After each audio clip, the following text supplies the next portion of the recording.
Buenas noches, bienvenidas, bienvenidos, gracias por estar. Esto es La Letra Chica en vivo, en domingo noche, en TV Ciudad y en una noche especial en la previa de otro 20 de mayo. Maite Sarasola, ¿cómo estás? Muy bien, ¿tú, Jorge? Bien, de bien. Me alegro. Con mucho y muy profundo para compartir. ¿Qué, por ejemplo, qué piensan y sienten las personas encargadas de buscar primero los restos en un enterramiento clandestino y luego de identificarlos, con todo el peso de la historia y la expectativa de los familiares sobre los hombres? Estas preguntas se las hace en su nuevo libro, Tierra Mínima, el periodista y escritor Fernando Butazzoni. Y junto a él y al historiador Gerardo Caetano vamos a intentar responderlas. Más preguntas. ¿Qué pasa con las nuevas generaciones de familiares y cómo se paran frente al tema de la memoria? Justamente con Beatriz Michelini, nieta de Selmar Michelini, y Santiago Gutiérrez, nieto de Héctor Gutiérrez Ruiz, vamos a estar cerrando este programa de La Letra Chica.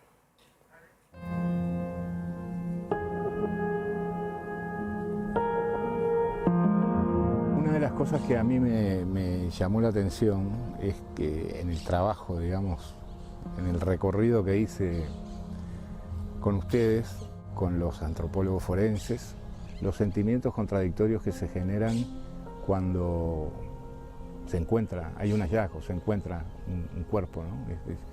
Esa especie de momento, ese flash y de todo lo que viene después, ¿no? Es el resultado de un trabajo, es el resultado de mucho esfuerzo, es el resultado de ir contra muchas voces que dicen que este trabajo no tiene sentido o que ya no hay ningún cuerpo para encontrar. Entonces es inevitable sentir alegría porque el objetivo lo cumpliste en cierta forma, ¿no? Pero también es una historia de tristeza. Todo lo que hace un antropólogo forense siempre está en el peor momento de la vida de una persona. Claro. Y eso es lo contradictorio también de nuestro trabajo, del trabajo con la muerte. Si 7 años de búsqueda para encontrar un cuerpo los podemos ver como un fracaso, me lo han planteado, pero también yo les pregunto, hablen con las familias y pregúntenles si es un fracaso encontrar un cuerpo, no importa después de cuántos años. Yo creo que no, que tenemos que seguir en esa búsqueda y que no, aunque nos invada la angustia, nos invada la frustración, vale la pena la tarea.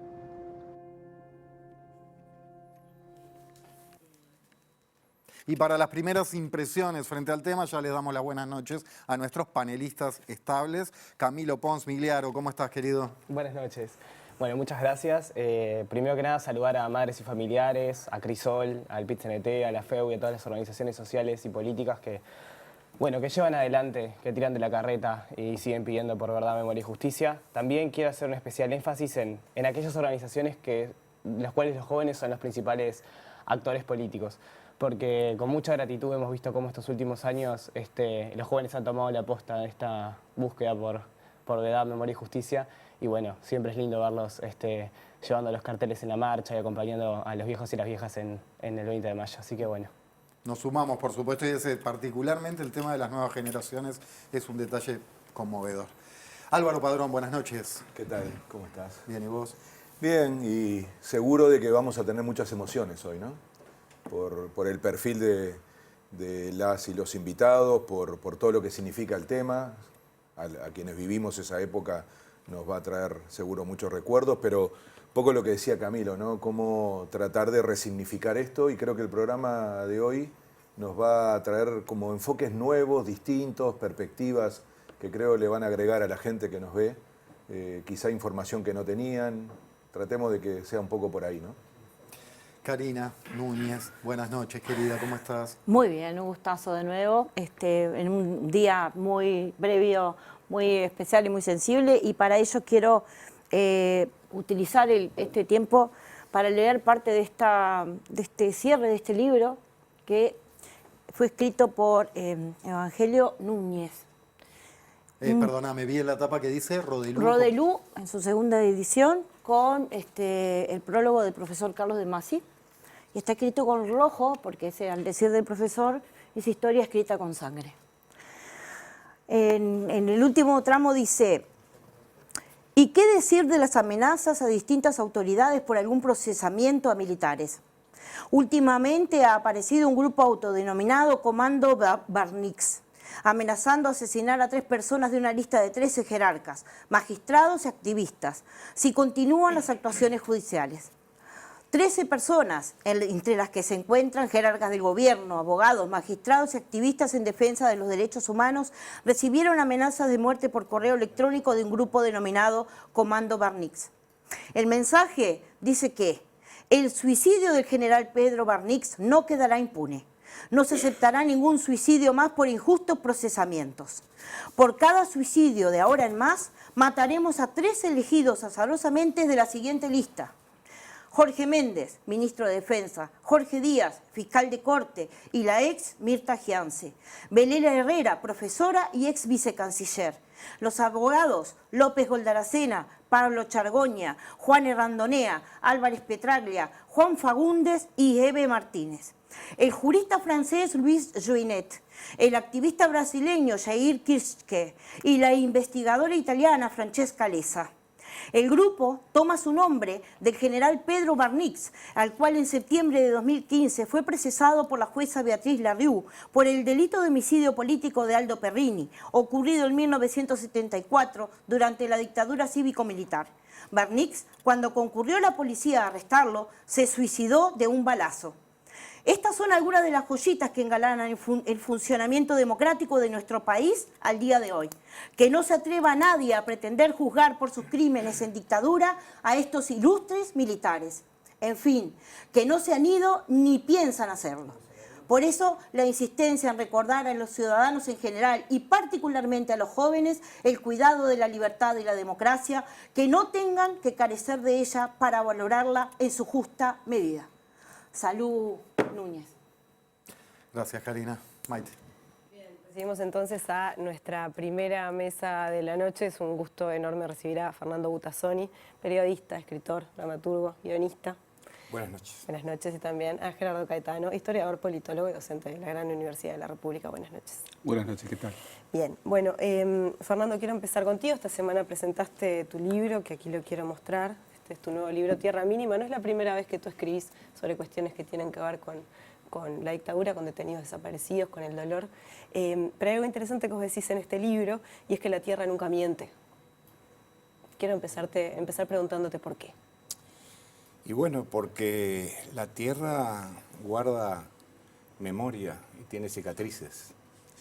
Hay un militar, un coronel, que estaba preso en Domingo Arenas, que se jactó de decir: no los van a encontrar nunca, porque donde había un cerro hicimos un pozo, y donde había un pozo hicimos un cerro. Sin embargo, los pozos y los cerros tienen una historia también. Y no solo la ciencia, sino también la cultura, la reflexión, el pesquisaje minucioso en documentación, en fotos, durante años termina encontrando esos cambios en la tierra. La tierra no miente. Si se hizo un pozo, por más que se tape, se aplaste, pasen 40 años, cuando se mueve, se nota. Hay capas en la tierra que son como huellas digitales, que no hay manera de eludir. Entonces, la tierra nunca miente, la tierra cuenta cosas. Y en el caso concreto de esta historia que ocurrió por eso se llama Tierra Mínima el libro, porque ocurrió en una zona insignificante de un territorio insignificante, en unos metros cuadrados adentro de un cuartel, a orillas del arroyo Miguelete, lleno de mugre, de ratas, un lugar espantoso. Ahí había una huella de la tierra que se siguió, se profundizó y se encontró lo que se estaba buscando. Eso había sido de alguna manera adelantado, estudiado, reflexionado por un grupo de científicos hace 20 años, casi 20 años, científicos de la Universidad de la República, que como los militares no los dejaban entrar en los cuarteles y el gobierno civil supuestamente tomaba la decisión, no les pudieron impedir que ellos estudiaran desde el aire ese territorio. Tomaron fotos, buscaron fotos de los años 40, de los años 50, fotos satelitales de los años 70, de los años 80, y llegaron a una conclusión. Demarcaron teóricamente un territorio, tiene que ser ahí. ¿Por qué? Bueno, justamente por eso, porque la tierra nunca miente. Los árboles no nacen de un día para el otro, los arroyos no cambian su curso, los pastizales no desaparecen de la noche a la mañana. Entonces van contando una historia, que puede ser una historia muy hermosa o puede ser una historia horrible. Y eso es lo que pasó. Tú justamente en el libro acompañás al equipo de antropólogos del IAF en esta búsqueda, en el momento en el que encuentran los restos de Eduardo Bleier, y en este sentido y en esto que tú decías también de la información que se brinda, de lo del pozo y el monte, quiero preguntarte, Gerardo, porque Fernando justamente plantea en el libro que hay una guerra de desgaste. ¿Cómo convive esta cuestión de las mentiras, de la información falsa y toda esta situación en plena democracia? Ahí está uno de los núcleos del problema. Decimos que tenemos una democracia plena y en este contexto de democracia plena, como dicen algunos, la impunidad reina de la manera más increíble. Fernando hizo un libro dificilísimo,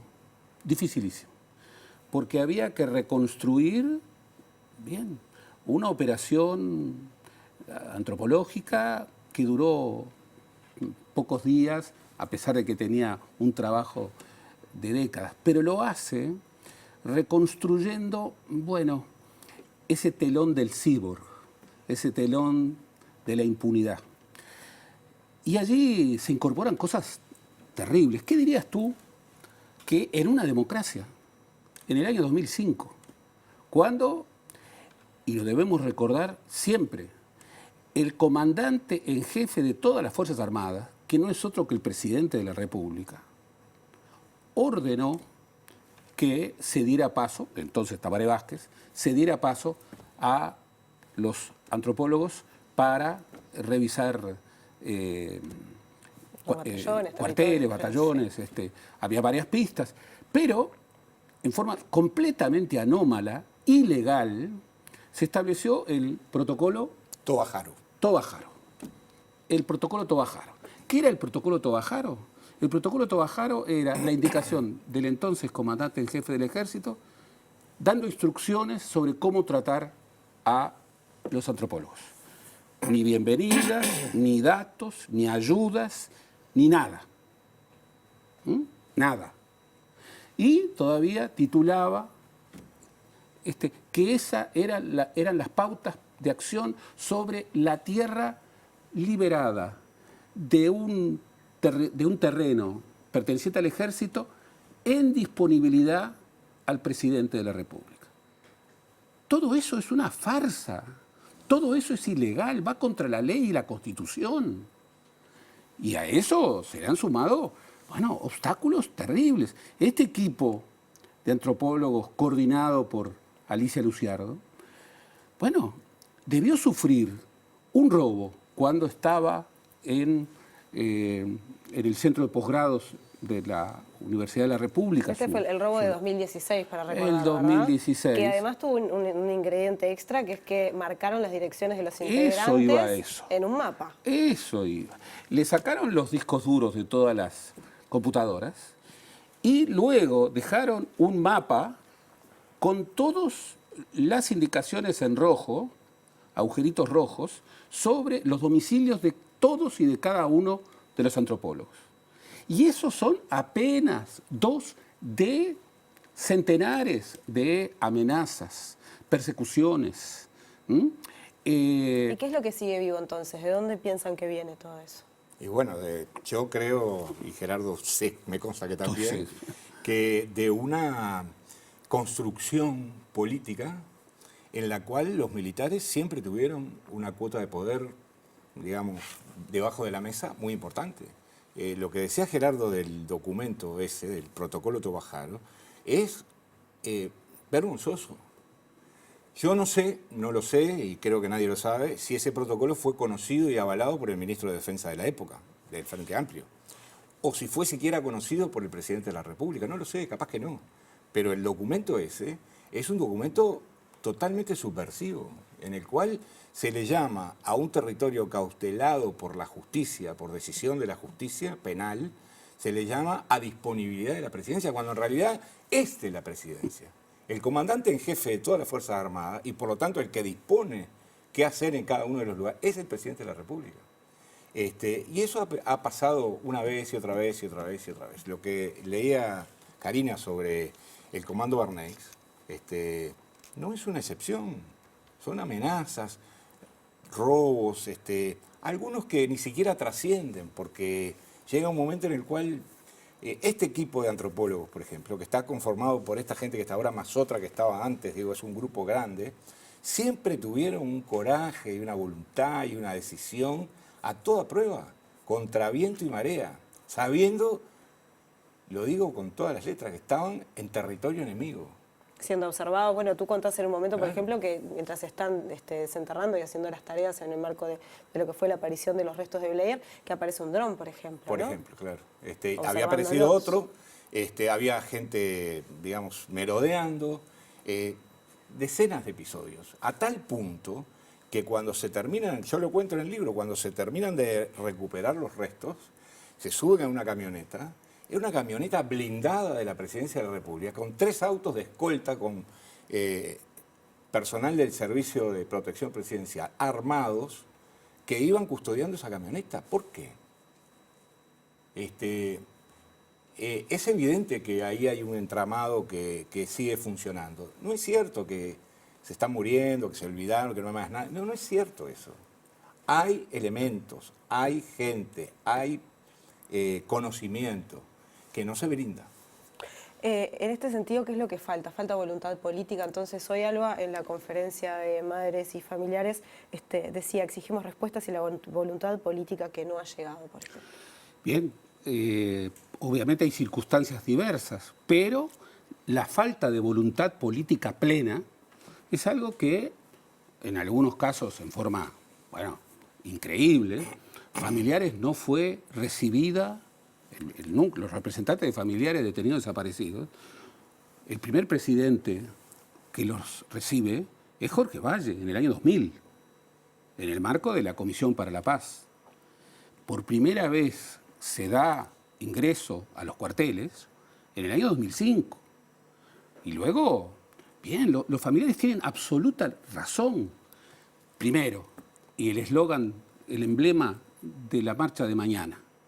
Ellos saben dónde están, por supuesto que saben dónde están. Y hay muchos uruguayos que viven, que saben dónde están. Lo han sabido, pero todavía lo saben. Todavía lo saben. Y es su obligación como ciudadanos, obligación que si no se da de manera natural, habría que imponerla. No con los métodos insólitos del terrorismo de Estado, no. Con la orden constitucional. ¿Quién la tiene que dar? El presidente de la República. Y quien sea próximo presidente. El presidente tiene que dar la orden, primero, de que todos aquellos que sepan, digan dónde están. Y también tiene, y esto viene muy a cuento en este contexto en donde en mayo siempre pasa algo. Siempre pasa algo. Bueno, ahora se acaba de consolidar la ley de acceso universal. Yo estoy muy de acuerdo, sobre todo con los aditamentos que se le incorporó a la ley que evita. Pero lo han dicho muy bien los familiares. Esos documentos ya son conocidos. Y los familiares tienen evidencia de dónde están otros documentos, otra documentación que no es conocida. Entonces, vamos al acceso universal, vamos a buscar esos documentos. Que el presidente de la República, sin demora, establezca la orden de servicio de que esos documentos que se sabe, que hay evidencias, que hay indicios firmes, ¿dónde están? Bueno, que sean incorporados a esa dimensión universal que se quiere dar. Sería muy bueno, por ejemplo, que además de todos los documentos que se han habilitado, se habilitaran otros documentos, por ejemplo, del Estado Mayor del Ejército, de los años 67, 68, 60, órdenes de servicio, 70, 71. En el Museo del Ejército, lamentablemente no están disponibles para el público, hay mucha documentación también. Es decir, no se trata de buscar documentos, que además hay un elemento que para mí es importantísimo. Esas pruebas, esos documentos, ¿qué custodia han tenido? ¿Qué garantía tiene la ciudadanía de que cuando acceda a ese documento, acceda a un documento auténtico? Ninguna. Sinceramente, no tiene garantías. Y el poder político, lamentablemente, no puede dar la garantía. Porque además esto no es una cuestión política. En el caso de los militares es una cuestión de ley. En el ejército, en las Fuerzas Armadas, se ordena y se cumple. Eso es así en Uruguay, en todos lados. Entonces, el comandante en jefe de las Fuerzas Armadas, hoy, hace 5 años, hace 10 años, hace 15 años o hace 25 años, tendría que haber dado la orden. Me parece que más allá de que la justicia pueda operar, pueda actuar, pueda, digamos, cargar contra quienes tienen información, si son, las Fuerzas Armadas son, como dicen, fuerzas leales, constitucionales, servidoras de la patria, etcétera, tienen que responder al poder constitucional, al poder del comandante en jefe, que es el civil, el presidente de la República, no hay otro. Habría que preguntarle a todas y todos los candidatos, los precandidatos, ¿qué opinan respecto a este tema? Si van a ejercer eso que tiene que ver con el mando constitucional que rodea a la presidencia de la República. ¿Por qué ha costado tanto? Y bien, obviamente porque hay intereses en que no se prospere en la verdad, en la justicia, en la memoria y en la reparación. Obviamente que hay intereses. Y al mismo tiempo, eso se ha convertido en política. En política. Hemos sabido que, bien, el entonces general Guido Manini Ríos, recordémoslo, ascendido a general en 2011, ascendido a comandante en jefe del ejército en febrero del 2015. Bueno, durante su mandato, violentando la Constitución, y ojo, a confesión de parte, relevo de pruebas, esto se lo ha dicho en una entrevista publicada en libro a Fernando Amado, y bien, realmente no hizo lo que debía hacer, y no lo acepta, no lo acepta. De modo que, bien, ha faltado voluntad política en civiles y militares comprometidos con la dictadura, por supuesto. Y siguen apeados a una actitud que es ilegal y anticonstitucional. Pero ha faltado voluntad política. Y repito, en algunos casos de manera abrumadora. Pero en otros casos, y por eso cruza todos los partidos, también ha faltado voluntad política para ir hasta el final. Una más cortita antes de irnos a una tanda. ¿Qué piensan? Porque siempre estuvo, ¿no?, como la construcción del relato, la teoría de los dos demonios, pero no sé si es ahora por el tema de las redes sociales o qué, se habla de una industria de los desaparecidos. Hay como imágenes que arman como si estuviera la Margarita llena de dólares. Hay como un intento, ¿no? Quizás es por la exposición de las redes, no sé, pero de querer instalar un relato de que hay un tema de enriquecimiento, que es como bastante loco también. ¿Qué es lo que está pasando en ese sentido? Bien, tiene que ver con la que nueva... es muy espejo también, perdón, de Argentina, ¿no? Que se cuestiona la cantidad de desaparecidos. Y en el mundo. Tiene que ver con esta nueva manera de hacer política, en donde predominan las percepciones, no los contenidos, y la construcción de esas percepciones, de esas emociones, de esos relatos, se originan a través de tecnologías de información y comunicación. Esto no es nuevo. Lo que pasa es que ahora tiene una proyección infinita y se los utiliza para desprestigiar, para cancelar, para, de alguna manera, empobrecer lo que son compromisos extraordinarios. Se ha dicho tantas cosas de los historiadores, de los arqueólogos, de los antropólogos que han trabajado sobre estos temas. Se ha dicho tanta cosa de los familiares y obviamente atrás de eso hay un interés político. Hay un interés político. Yo quiero muy brevemente referir un episodio. Una de las antropólogas que trabajó en el caso de Bleier y que estuvo al pie de la trinchera excavando, se llama Annika Fiegut. Annika trabajó un tiempo, después se fue, está en España. En España la guerra civil terminó en 1939. Lo que está haciendo Annika en España es excavando y recuperando cadáveres de fosas comunes.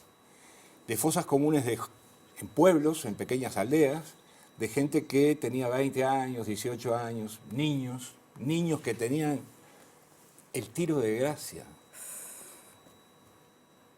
porque muchas veces las balas hieren la carne, pero no dejan marcas en los huesos. Y después que pasaron 70, 80 años, no hay huellas. Pero los fusilados tenían un tiro de gracia. Un niño de 12, 13 años con un tiro de gracia en la cabeza. Bueno, ese es el negocio. Ese es el negocio. Revelar lo que hay ahí abajo. Vamos al panel antes entonces de irnos a la tanda. Un segundito. Quería tirarles a los invitados y a quien quiera también recoger el asunto del panel. Pues me quedé pensando en una cosa que mencionaban hace un rato de estos grupos que están interesados en que no se llegue a la verdad y lo hacen poniendo trabas a la justicia, a las investigaciones y hasta amenazando, como la cita que traía Karina. Y me pregunto, porque Camilo hablaba de los jóvenes y nos emociona mucho ver a los jóvenes sostener la causa de la verdad y la justicia, ¿qué pasa con las nuevas generaciones vinculadas a la negación y a, es duro el tema, pero para saber también en qué país vivimos y qué presente y futuro podemos esperar con respecto al tema? ¿Creen ustedes, como conocedores del asunto, que también hay grupos de jóvenes en ese camino de trabar la justicia, querer que no se llegue a la verdad y justificar que el terrorismo de Estado fue necesario y bueno para el país? Yo no conozco a ningún grupo, pero descarto que los hay. Hay expresiones concretas, ¿verdad? No sé si hay algún grupo organizado, si no lo hay, pero hay expresiones concretas, que es una mezcla, ¿no?, de frivolidad y dar vuelta a la página, ¿no? El famoso dar vuelta a la página, o los ojos en la nuca. Es decir, la página para dar la vuelta hay que leerla primero. Bueno, y dentro de un rato, perdóname Fernando, vamos a tener un informe de la Usina de Percepción Ciudadana sobre qué sienten los compatriotas sobre entonces eso. eso digo, no me cabe duda que hay en todas las franjas etarias, en todos los niveles sociales, así como hay gente muy comprometida, a veces silenciosamente, diría que casi sigilosamente por el lugar que ocupan, comprometida con la verdad y con la justicia, así como hay militares en actividad y retirados, comprometidos con la verdad y con la justicia, y yo he hablado con más de uno, bueno, también hay los que quieren dar vuelta a la página, olvidar y seguir adelante, no sé hacia dónde. Bien, ¿querés decir algo, Gerardo, antes? Bueno, cuando él hablaba de Mónica, de Anik, perdón. Anik. Recordaba algo muy impresionante en España. En España tuvimos una guerra civil, 36-39, después tuvimos una dictadura feroz que practicó matanzas generalizadas durante mucho tiempo y obviamente que cerró a cal y canto los caminos de la verdad y de la memoria y de la justicia, por supuesto. Después vino la transición y en la transición, bueno, los partidos pactaron, esta es una frase de un historiador español, echar al olvido. Echar al olvido. Bien, esa es una lucha perdida de antemano.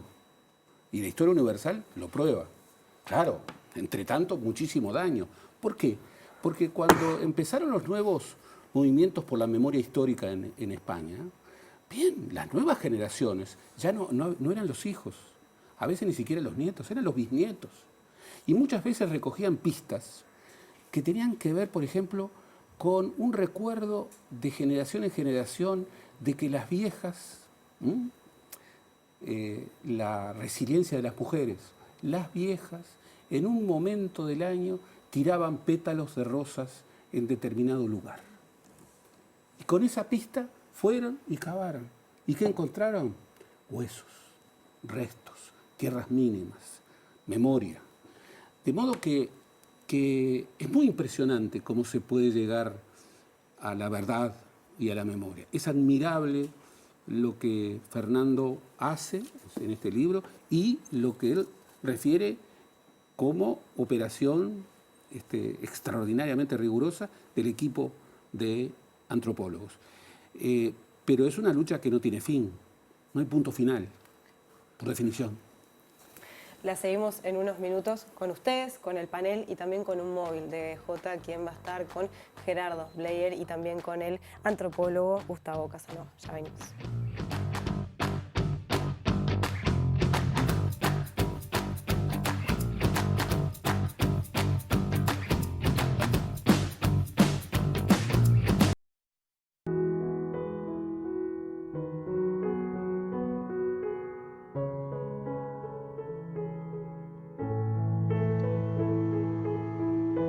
El dolor no puede comprometer esta luz, la luz de la dignidad que es justa, la risa, la ira, la tristeza de los días que regresan a ti, en las manos que te recrean y en el tesón de los que te encontraron y que se alzan a ti desde el llanto que te fue llorado y desde la franca sonrisa que te fue recuperada.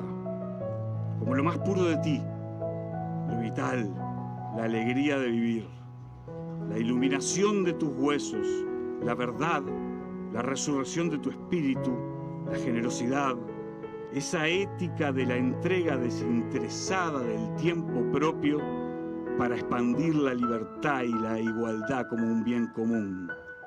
El dolor no puede comprometer a esta luz, la luz de la dignidad, que es ella misma justa, como voluntad, como carácter, como humanismo. Así tus pasos, aquí entre nosotros, el contenido de tu ser, la verdad fue, es y sigue siendo revolucionaria. Muchas gracias, compañeros.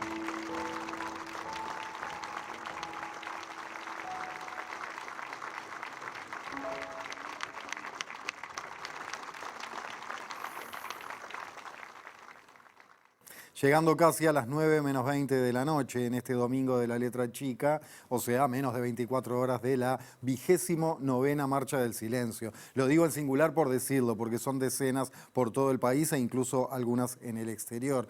Y pensaba viendo este material, este tape, qué temple, ¿no? Qué temple el de Gerardo Bleier para poder hablar así refiriéndose a su propio padre. JP, al móvil, contigo. ¿Dónde andás y qué charla se nos viene en esta noche que recién empieza en Emociones y Pensamiento? Jorge, Maite, a nuestro público, desde luego, el saludo tradicional, los domingos aquí en la letra chica, a nuestra querida mesa. Y como bien dijiste, Jorge, como lo escuchamos en las mismísimas palabras de Gerardo Bleier, la verdad fue, es y sigue siendo revolucionaria en estas expresiones vertidas el 7 de octubre del año 2020, un año después del reconocimiento de los restos de su padre. Pero también, en esto que bien dijiste, también es una charla, vamos a conversar con Gustavo Casanova, antropólogo del GIAF, quien también fue protagonista de este hallazgo. Gerardo, buenas noches. Gustavo, buenas noches. Te escuchaste de nuevo, ¿qué te pasa por el cuerpo, qué te pasa por la mente y qué también pasa por la memoria colectiva de aquellas palabras vertidas en 2020? Buenas noches. Buenas noches. Bueno, pasan muchas cosas por el cuerpo. El otro día le comentaba a Fernando Butazzoni, en el día de la presentación del libro, que yo había escrito cuando surgió la versión de la Operación Zanahoria, esa versión que aludía a que había habido un grupo de militares que había extraído los restos de los detenidos desaparecidos de los cuarteles para borrar sus huellas, para que no fueran hallados nunca. Es decir, una práctica doble terrorismo de Estado, ¿no? Y yo escribí a partir de ese conocimiento, de esa versión, un libro que se llamaba Cenizas. Pero luego aparecen los restos de mi padre. Entonces eso fue una conmoción naturalmente muy importante que desde el punto de vista literario, como poeta ahora, me dejó en una especie de silencio. Porque obviamente yo tenía que rehacer en mi interioridad una forma de pensar el duelo sobre aquellos sucesos. Ya no respecto de las cenizas. Yo quiero recordarles a los telespectadores y a ti que cuando se habló de la Operación Zanahoria se sostuvo que los restos fueron sacados de donde los habían enterrado clandestinamente, luego los cremaron y sus cenizas fueron tiradas al mar. Eso fue lo que yo interioricé en mi espíritu y en mi cuerpo y lo que verbalicé poéticamente en Cenizas. Y luego aparecieron los restos de mi padre. Entonces se trataba de un impacto que tenía que tener una otra forma de exteriorización espiritual y poética, ¿no? Si es que podía lograrlo. Y estuve hasta que Fernando me pidió que lo acompañara a la presentación de su libro, no había podido escribir ni una palabra. Y ahora sí para ese día escribí un poema. Un poema que ya ahora habla de el encuentro con los restos, es decir, con la prueba fehaciente de la bestialidad brutal, de la hazaña con que torturaron y asesinaron a los detenidos desaparecidos.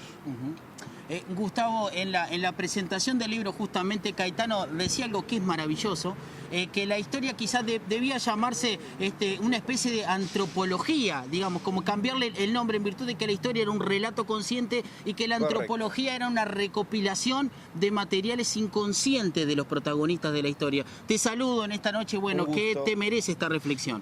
Mirá, respecto a lo que vos planteabas, a ese descubrimiento, ¿no? Y lo que hizo Fernando con el libro, realmente nos llegó y está espectacular, ¿no? Pero respecto a lo que vos comentabas sobre la Operación Zanahoria, ¿no? Podemos plantear que hay evidencia científica de que hasta el momento no ha ocurrido. No sé si más adelante puede ser que exista evidencia científica para comprobarla, pero ahora podemos decir que no tenemos evidencia científica para confirmarla, ¿no? Porque todos los hallazgos de restos que hemos tenido son en posición primaria, o sea que se le dio muerte a la persona, esa persona fue enterrada y nunca más fue extraído sus restos, ¿no? Lo que había pasado en la Comisión para la Paz, con la entrega de información que todos los restos habían sido exhumados, cremados y tirados alrededor de La Plata, como que no ha pasado hasta el momento, no tenemos evidencia. En todo caso, gracias a la cientificidad, seriedad y honestidad del trabajo del equipo, lo que tenemos son evidencias de nuevos casos. Si tomamos todo el proceso, nos obliga a repensar lo que habíamos pensado. Exacto. Quizá, así como no hay elementos científicos para probar que no hubo Operación Zanahoria, hay elementos científicos ahora como para dudar de qué es lo que querían. Si hicieron eso y no pudieron sacar todos los restos, lo hicieron para borrar la evidencia de esa brutalidad, de haber asesinado gente y haberla encubierto y no haberle permitido a los familiares hacer el duelo, y esa cosa horrible, ¿no? De infundir terror mediante una cosa de esa magnitud, de asesinar a alguien en la tortura y no tener el coraje de reconocer el acontecimiento, que tiene efectos de toda naturaleza. Quizá lo hicieron con algunos y no pudieron hacerlo con todos, quizá no lo hicieron con ninguno y en la Operación Zanahoria era una intención de desorientar la búsqueda. Exacto. O de desalentar la búsqueda. Y lo interesante con el trabajo de ustedes, y que bueno, yo aprovecho ahora esta oportunidad que se genera nuestro intercambio para agradecerlo, es que ahora nos obliga a plantearnos, a replantearlo, como tú decías. Tratemos de encontrar, por eso la importancia de la continuidad del esfuerzo, claro, de la búsqueda, tanto de ustedes como de la marcha de los 20 de mayo, que pone otra vez siempre en la agenda el dónde están, ¿no? Claro, y como vos decís, pone siempre en la agenda el trabajo, continuar con las investigaciones. Tenemos presente que son predios grandes, la información a veces es fragmentada, no tenemos una información que diga, bueno, aquí está determinado cuerpo, aquí está determinada persona con exactitud, sino se logra a partir de un trabajo que es de hormiga, como comentábamos fuera de cámaras, un poco. En el caso de Bleier, ¿cómo se hizo la investigación, digamos? ¿Cómo fue el paso a paso, el momento? Te cuento todo el relato, te lo voy a tratar de resumir, ¿no?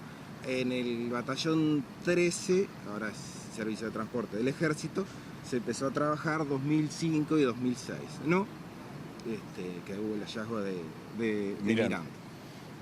Luego se deja de trabajar, después se vuelve por otra información a otros lugares que tampoco dio resultado de hallazgo, y en 2017, a partir de Vargas, la jueza Vargas, nosotros insistimos para ir al lugar que habían zonas que no habían sido excavadas en su totalidad. Y ahí planteamos una cautela de de las márgenes del arroyo, que era una zona que todavía no se había investigado.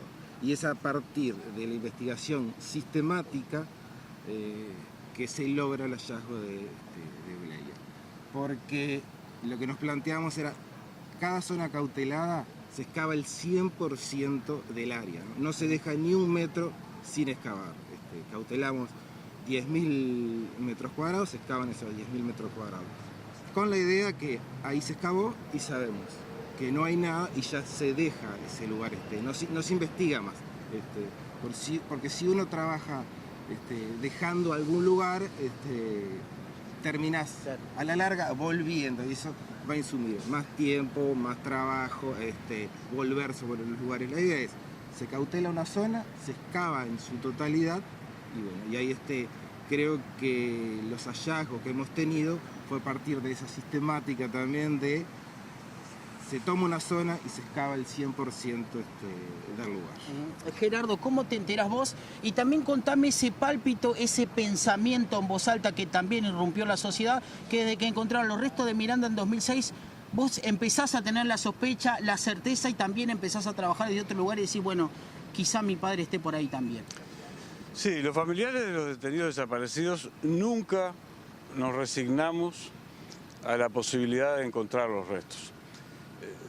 Por diversas razones, por razones propias de los procesos en los que los seres humanos hacemos los duelos, pero también por razones políticas, porque consideramos que el conocimiento de la verdad hace más sana una sociedad y genera las condiciones para el nunca más. Entonces, en realidad, la peripecia de la búsqueda nunca se detuvo. Naturalmente, cuando aparece Miranda, cuando se generan nuevas expectativas, pasa el tiempo, pero la voluntad de la búsqueda es incesante y no puede no serlo. Es más, no solo la voluntad de la búsqueda, también la acción de contribuir a incorporar elementos que permitan ir construyendo la verdad, como estamos haciendo ahora en este mínimo diálogo. ¿Por qué? Porque si tú observas, ahora me va a permitir hacer una generalización, si tú observas el mundo, la cultura del nunca más puede tener derivaciones diferentes. O una derivación revanchista, de generación de polarizaciones, odios, que tiene la legitimidad del quien padeció las monstruosas prácticas del terrorismo de Estado, o bien como el nunca más la violación a los derechos humanos, es decir, como consolidación de una cultura profunda, que la sociedad interiorice los derechos humanos. ¿Para qué? Para que tenga reflejos, actos reflejos, que ante cualquier expresión de arbitrariedad, del poder, de autoritarismo, reaccionen socialmente, haya un sujeto social dispuesto a hacer, como hacen los 20 de mayo, miles y miles de personas, poner el nunca más. ¿Que eso impide que pueda haber niveles de polarización radicada que terminen en conflictos violentos? No, lo vemos en el mundo, pero los reduce la posibilidad de que ocurran. Por eso, ese es el contenido principal que me parece, además, en este momento, por las condiciones del mundo, tiene la marcha del 20 de mayo. ¿Me permitís que me ponga en periodista? Sí, porque usted es colega nuestro, digo, no, pero desde luego, tenemos que ir redondeando, pero usted puede decir lo que una quiera. sola pregunta, ¿me dejás? A ver, sí, cómo no. Porque cuando yo te escuchaba, me pongo en el momento en el que fui, después del hallazgo, y los restos de mi padre estaban en algún lugar donde quizás haya habido un sauce, cuyas raíces quizás protegieron a los restos porque estaban sobre un barranco que podría haber una lógica lluviosa torrencial, como ha ocurrido por ejemplo ahora en algunos lugares, podría haber arrastrado. Sí, estaba en el... Eso es una pregunta, porque estaba... vos sabés que quedé muy impactado y nunca pregunté a nadie porque, bueno, por ese prurito que tenemos, ¿no? Estaba en el borde de la margen del arroyo, ¿no? También hay que tener en cuenta que se hizo una canalización del arroyo alrededor del año 2000, 2003, que el arroyo era más grande, ¿no? El margen del arroyo serían 3 o 4 metros más. Cuando se hace la canalización de los dos lados es que se reduce ese margen, ¿no? Y bueno, los restos estaban bien en ese margen, ¿no? Vienen en el perfil, por decirlo de alguna manera. Sí, a mí me impactó eso, ¿sabes? Porque dije, mirá si las lluvias torrenciales se lo hubiesen llevado, ¿entendés? Esta es la primera vez que lo comento y además la primera vez que lo pregunto. Se ve que eso de romper el silencio que logró Fernando pidiéndome que participara también hace que uno se atreva a formular preguntas que en ese momento prefería no hacer. Muchas gracias. Bueno, gracias de verdad por regalarnos este momento aquí a nosotros, a quienes estamos presentes, pero por supuesto a quienes están viendo La Letra Chica en este momento. Desde aquí, compañeros, Maite, Jorge, el saludo a la hermosa mesa de la noche de hoy con Gerardo Bleier, con Gustavo Casanova. Nos despedimos desde aquí, desde Portones, y volvemos a decir nunca más terrorismo de Estado, memoria, verdad y justicia para siempre en nuestro territorio nacional. Juan Pablo, quedamos con la duda entonces, sabiendo que Gustavo dice que ese achicamiento de las márgenes del arroyo puede haber ayudado. Quedamos con la duda si una lluvia torrencial se pudieran haber llevado los restos o no. Pero yo también te agrego, no solo Bleier, yo también te agrego una para Casanova muy breve, porque hablamos de este caso en particular, ahora y hacia un futuro cercano. ¿Se está excavando? ¿Cuál es la situación de lo que se pueda decirse que hay cuestiones que por sensibilidad se manejan con reserva? Preguntan desde estudio cómo está siendo la continuidad de los trabajos, si es que hay continuidad de los trabajos en el batallón o en el batallón 14. Buenas noches. Sí, por supuesto, la continuidad del trabajo en el batallón 14 ahora es en el lugar donde se está investigando. Hay un área de 30 hectáreas cautelada que se van excavando aproximadamente unos 8 o 9 hectáreas y bueno, ahí para un tiempo seguir trabajando ahí con la expectativa de todos los días la esperanza de tener un hallazgo, ¿no? Que eso es lo que nos motiva y es el motor también del trabajo, ¿no? Y ahí hay para un tiempo, un par de años o más de trabajo, que en realidad al hablar de tiempos es sobre esa zona cautelada, ¿no? Y esto es dinámico y va cambiando día a día, o puede aparecer información o que va cambiando, pero cuando hablamos de tiempo siempre hay que tener cuidado cuando manejamos tiempo, ¿no? Siempre es tentativo el tema de los tiempos. Y ahora sí, Jorge, nos despedimos desde Portones, siguiendo seguramente lo que se converse allí de aquí hasta el final del programa. Muchísimas gracias, JP. Abrazo apretado para los tres y para Gerardo Bleier doblemente, por obvios motivos humanos y porque además fue un compañero de ruta en este canal con el inolvidable ciclo de entrevistas Los Bueyes Perdidos. Y me voy con el panel para dar otra vueltita entre tantas cuestiones que siguen apareciendo y poniéndose sobre la mesa en este tema. Karina. No, a mí me quedaba, primero un abrazo enorme a Gerardo y al equipo de antropólogos y antropólogas. Y me quedaba con lo que hablaba, ¿no? Y sobre la perpetuidad de seguir buscando, pero sobre todo por la amenaza que no fue solo militar, sino que también fue cívico. Y varios de esos personajes cívicos todavía viven, resisten, luchan y lucran con el silencio. Entonces, me parece que mucho más atentos aún, porque la nostalgia que tienen del poder que les dio esos poquitos tiempos, eso no se les va con los huesos que se encuentran. Y sí, puede haber jóvenes nostálgicos, pero sí hay jóvenes resistentes, pero sí hay jóvenes nostálgicos que pertenecen a esa casta, que extraña el oprimir, el que extraña que vengan de otros países a decirle cómo tienen que matar a su propia gente. Y en ese entremedio, como siempre, quedan los cuerpos de las mujeres. Y vaya un saludo enorme a los hijos y a las madres que siguieron buscando a sus hijos y a los hijos que están ahora en Jacarandá y en algunas otras organizaciones, y los que quedaron fuera del país, que aún no han regresado, que sufren igual o peor por la distancia, ¿no?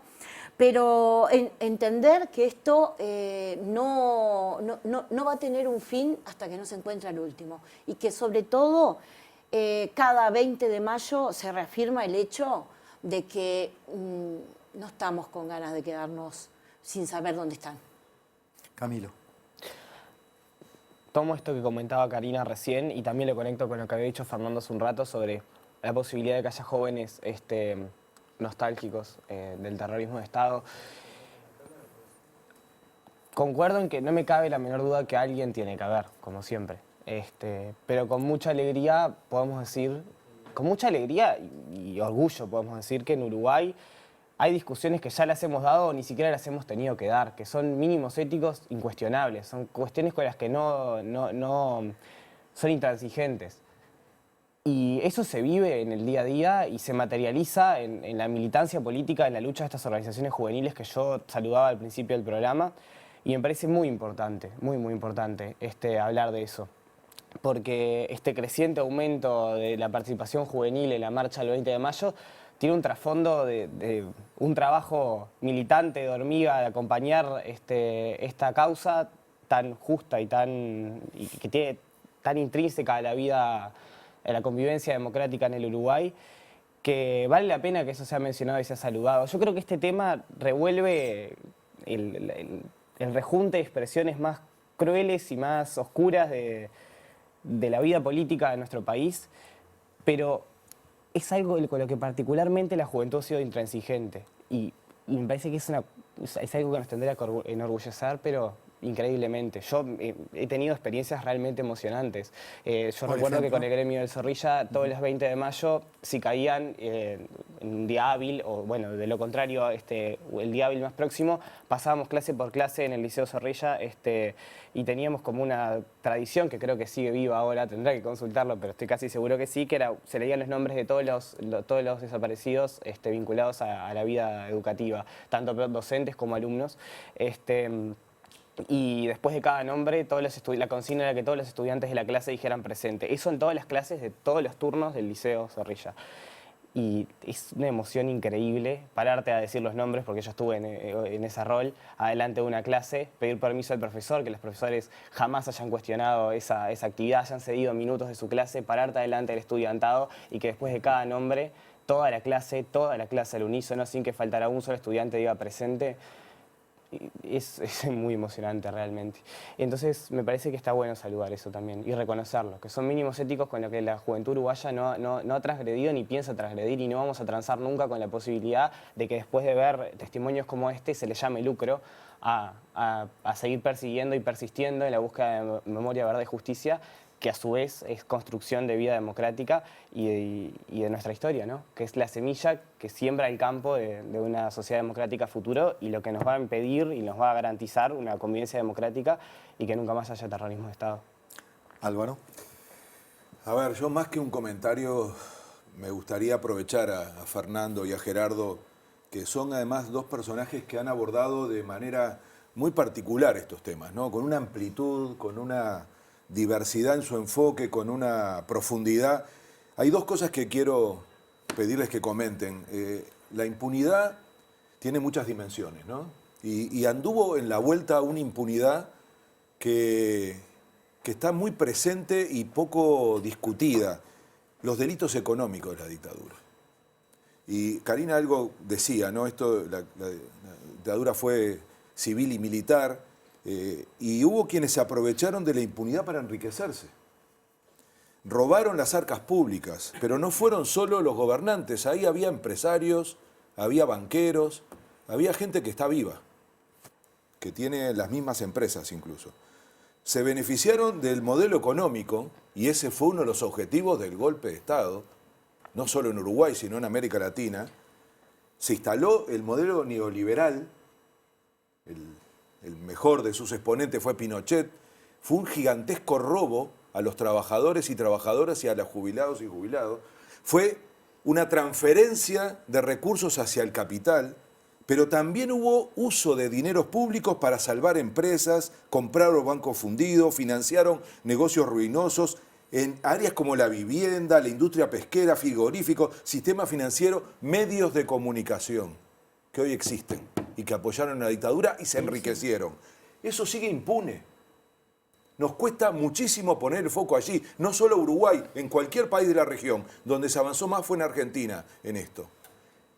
Y esa gente tuvo mucho que ver con el golpe de Estado y con lo que pasó, y lo financiaron además y se enriquecieron. El segundo comentario, no voy a perder la oportunidad, y Blair me ayuda porque habló del mundo, de poner un poquito de política internacional. Esto es muy incómodo, pero necesario. Para reivindicar los derechos humanos hay que tener autoridad y coherencia.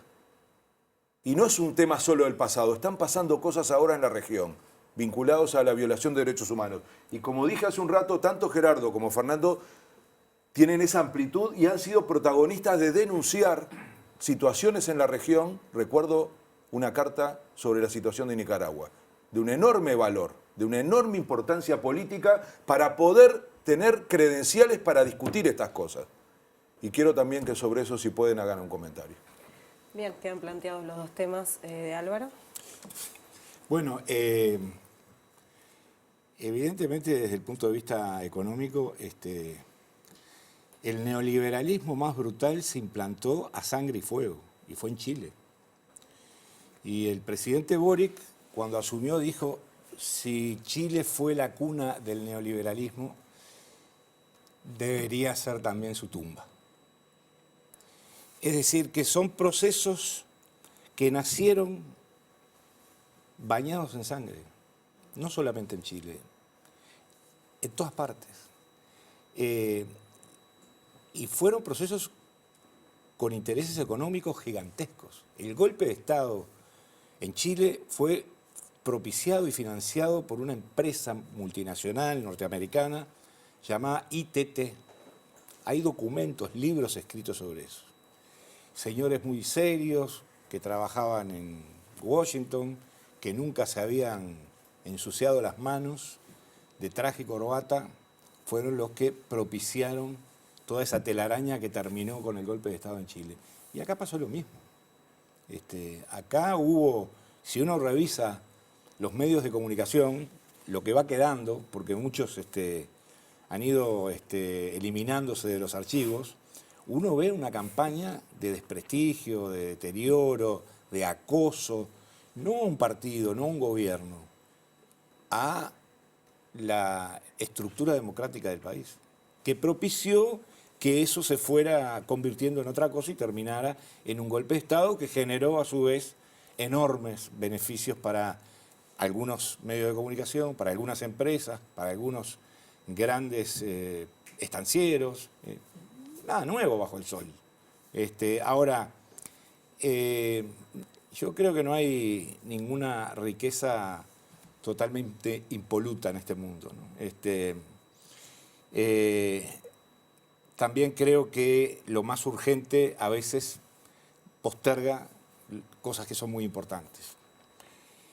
Con respecto a lo otro, a la segunda pregunta, muy brevemente, sí, yo creo que, y creo que sé por dónde venís vos, Álvaro, la izquierda latinoamericana ha tenido enormes problemas para enfrentar la verdad de que en muchos procesos que en un momento fueron esperanzadores y revolucionarios y de izquierda, hayan derivado hacia dictaduras totalmente corruptas y violadoras de los derechos humanos. Y ha habido problemas en eso. Y la izquierda latinoamericana no ha sabido, entre ellas un sector de la izquierda uruguaya, no han sabido encajar esos golpes. Han quedado abrazados al mástil, ¿verdad? Después que se habían llevado la bandera. Y yo creo que hay que tener la valentía, el coraje, la sensibilidad para entender que acá los derechos humanos y el respeto por la persona, por el ser humano, tiene que ser parejo, entero y sistemático para todos y para todas. Acá no puede haber distingos, ni de territorios, ni de fronteras, ni de lenguaje, ni de idioma, ni de cultura. Entonces me parece que es muy importante eso, sí. Reafirmar la necesidad de que los derechos humanos se sigan respetando o se respeten en todo el mundo. Gerardo. Sí, voy a empezar por esto último, porque me parece absolutamente central. Respecto al tema terrorismo de Estado, violación a los derechos humanos, delitos de lesa humanidad, no vale mirar para un lado y no mirar para el otro. Y quien lo ha probado de la mejor manera sos tú, entre otras cosas. Porque tú supiste pelear en la revolución nicaragüense. Tú supiste lo que era esa ola de expectativa en la cual, bueno, había todo un pueblo que estaba luchando contra Somoza. Y sin embargo, manteniendo ese sandinismo originario que tenía Sergio Ramírez, que tenía muchos de los que hoy están siendo absolutamente perseguidos por Ortega, bueno, tú, con otros compañeros, siempre hemos encontrado la forma de que sobre estos temas no puede haber sesgos, no puede haber sesgos. Los derechos humanos no son de izquierda ni de derecha, los derechos humanos son absolutamente centrales. Por eso, y además, creo que la lógica internacional de la violación a los derechos humanos, la lógica internacional de las dictaduras de la seguridad nacional o la lógica internacional de esta deriva autoritaria, totalitaria, muchas veces, de estos gobiernos que empezaron siendo de izquierda y que terminaron de la peor forma y que siguen oprimiendo a sus pueblos, bueno, no pueden generar nuestra omisión. Respecto a los jóvenes, la pregunta es, ¿puede haber un joven hoy neonazi? Sí, los hay. Y los hay en Uruguay. Entonces, ¿cómo no va a haber jóvenes que se compren permanentemente esa cantinela de que esto es una industria de los derechos humanos, de que incluso algunos hasta se solazan diciendo no existió o ingresan en teorías absurdas que no resisten el documento, no resisten la historia? Bien, sí, pero, como decía Camilo, a mí me consta, porque yo trabajo con jóvenes, que sobre este tema, más allá de diversidades de otra índole, hay posturas muy firmes. Yo conozco personalmente a muchos dirigentes juveniles del Partido Colorado y del Partido Nacional que son intransigentes respecto a este tema y que cuestionan a las dirigencias de sus respectivos partidos exigiendo una postura de principio respecto a estos puntos. Entonces eso me genera una enorme esperanza, porque no es un tema de un partido, de una ideología, de un grupo de personas, de los familiares. Todos somos familiares, todos somos familiares. Respecto a la dimensión económica del latrocinio de las dictaduras, que finalmente fue eso, recordemos Uruguay, no hay que ir muy lejos, recordemos Uruguay. Recordemos que en Uruguay, bueno, los trabajadores durante el periodo de vigencia de la dictadura civil, militar, perdieron casi el 70% del valor de su trabajo, del valor real de los salarios. Hubo una transferencia gigantesca de ingresos. La primera medición en democracia, en el año 1946, indicaba que el 46% de la población uruguaya estaba bajo niveles de pobreza. No ocurrió ni siquiera después de la crisis del 2002, en donde se llegó a 40% de pobreza. Si habrá dimensión económica atrás de las dictaduras de la seguridad nacional, y por supuesto, hubo involucramiento de empresarios que hoy están entre nosotros, que en el momento del golpe de Estado y en el momento de la definición de la política económica, de la nueva política económica por Alejandro Beck Villegas en 1974, Beck Villegas venía del vallismo, venía de la 15, sabía de lo que estaba hablando, y diciendo, contra lo que viene desde la historia, acá de lo que se trata es de que todos terminen de entender que para que haya menos pobres, los ricos tienen que ser más ricos. Y por supuesto, hubo quienes se enriquecieron enormemente durante la dictadura. Hubo quienes defendían la libertad, pero decían, sí, yo defiendo la libertad, pero si hay que sacrificar la libertad política y la libertad institucional y la libertad de los derechos individuales, para implantar lo que nunca ha podido ser implantado en el Uruguay, que es la libertad económica. Y bueno, hagámoslo. Y por supuesto que también hubo gente que hizo negocios absolutamente ilegales, proyecto de la corrupción. Aquí el salvataje de las huelgas, de las deudas incobrables de bancos que luego quebrarían y que luego generarían algo increíble, que esas deudas incobrables de los bancos que habían sido generadas muchas veces por episodios de corrupción, las terminara pagando el pueblo uruguayo. Entonces, por supuesto que hay que manejar estas dimensiones, pero volviendo a lo fundamental, que es ese emblema, todos somos familiares, todos somos familiares. Gracias, Gerardo. Una última cortita. No, Pero, sí. Sí, decime, ¿no? ¿Qué sentiste cuando Gerardo Bleier decía en el móvil que lo ayudaste a romper el silencio y que volvió a escribir un poema? Fue muy fuerte. Todo fue muy fuerte, porque todo es muy fuerte, porque el relacionamiento con él, con la gente del equipo de antropólogos, con los maquinistas de las máquinas retroexcavadoras, que uno de ellos incluso hablaba muy mal español porque era un refugiado. Con todos ellos, a través del tiempo, fuimos estableciendo un vínculo de amistad, de fraternidad y de sinceridad, de intimidad, por decirlo así, que realmente cuando el trabajo estuvo terminado, yo se los dije, yo estaba muy triste porque eso significaba que el vínculo se iba a deteriorar o se iba a perder o no iba a ser tan intenso.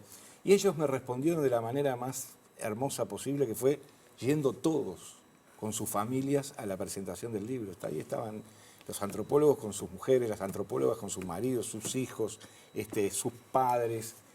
Fue maravilloso. Es decir, que tengo como una especie de familia nueva, ¿verdad? Qué lindo. Que seguramente los voy a ver mañana en la marcha. Fernando Butazzoni, Gerardo Caetano, a ambos muchísimas gracias.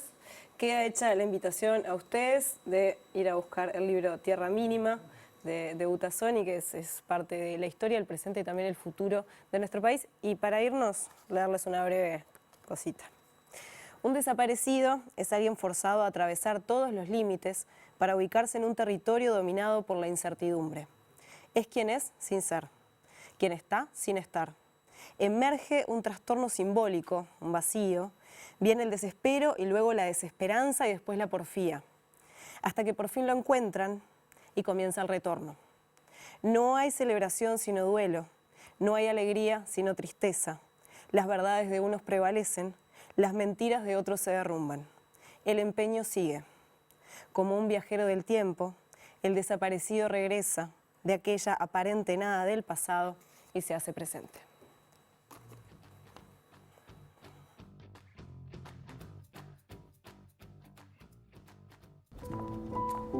Ella entra a trabajar en el mismo lugar que él. Apenas la ve, le dice a un compañero: yo me voy a casar con ella. Al poco tiempo se casan.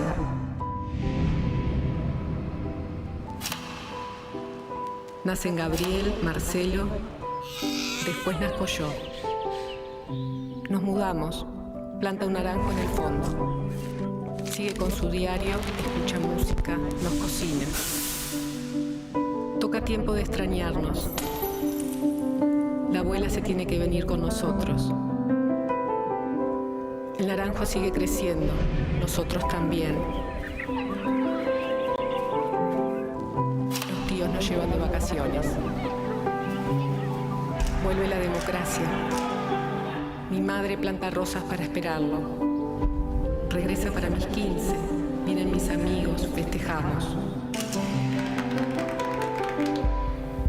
Muere la abuela.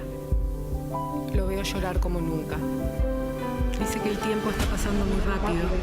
Nos juntamos cada vez más. Los sábados hacemos pizzas. Le lee a sus nietos. Sigue dando batallas. Se jubila pero no deja de ver a sus compañeros. Cumple 80. Hace una fiesta en casa. Vienen sus amigos. Está toda su familia. Es feliz. Así es como imaginamos que hubiese sido su vida.